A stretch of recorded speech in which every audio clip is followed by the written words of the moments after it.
Hello everyone, today I'm going to show you how to scan a 3D object using your smartphone. So first we'll just go to the App Store, type Qlone, just click download. So once we downloaded the app, we'll just click open. So the app will ask us some questions about the camera access, so we have to say okay because it's going to use our phone camera to scan the object. And it's up to you if you want to allow for notifications or not. I'll say don't allow for now. So the first thing required for the app is we just need a map which can be easily printed on a piece of paper. So the paper has to be non-glossy, the paper has to be straight and not ring, and it's up to us like how big the mat do we want, depends on the scale of the object. So once we are on this screen where we can print a mat, we'll just use an AirPrint if you have a Wi-Fi printer at home. I already have a printer which is selected here. We'll just say okay and we'll just print it. So before we start the app, we can just look at some options. We can buy premium if you like to increase the resolution of the object. For the shiny object we are saying auto, and for flickering we have set it to 60 Hz.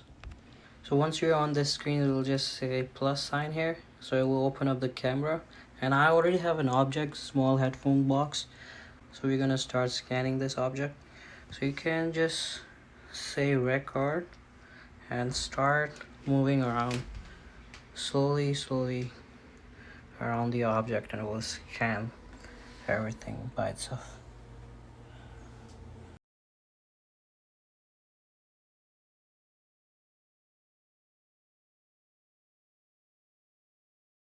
Once we have scanned the object, we'll see this screen and scan other pose of the image. It's up to us if we want to do it or not.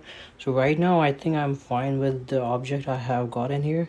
So once we have scanned the object, we can preview our design. It also depends on the lighting, how your lights were, and how you place the object, and keep your phone firm and smoothly scan the entire object.